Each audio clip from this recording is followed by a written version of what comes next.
एक बार किसी स्कूल के बच्चों को एक रेस्टोरेंट में खाना खाने के लिए ले जाया गया। रेस्टोरेंट में घुसते ही एक टेबल रखा हुआ था जिस पर बहुत सारे एप्पल थे। हर बच्चे के हिसाब से एक एक एप्पल काउंट करके रखा गया था। इसलिए टीचर ने वहां पर एक नोट लगा दिया कि हर बच्चा सिर्फ एक ही एप्पल ले, क्योंकि ईश्वर सब देख रहा है।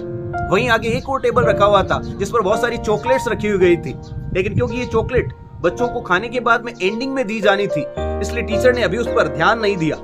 लेकिन एक शरारती बच्चा वहां गया और उसने उस टेबल पर भी एक नोट लगा दिया कि चाहो जितनी चॉकलेट खाओ, क्योंकि ईश्वर तो एप्पल का ध्यान रख रहा है। ये तो बच्चा था, हो सकता है इसमें इतनी अक्ल ना हो कि ये जान पाए कि जो ईश्वर एप्पल का ध्यान रखता है वही चॉकलेट का ध्यान भी रखता है। लेकिन हम भी तो ऐसे ही हैं।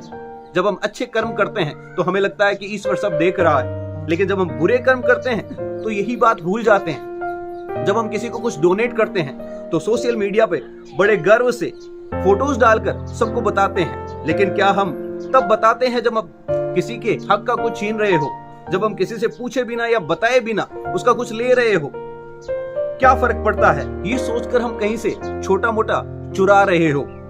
आई थिंक हम नहीं बताते।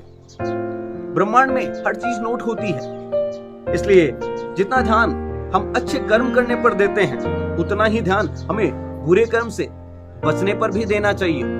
ईमानदारी का असली मतलब ही तब है जब मौका मिले और बेईमानी ना की जाए।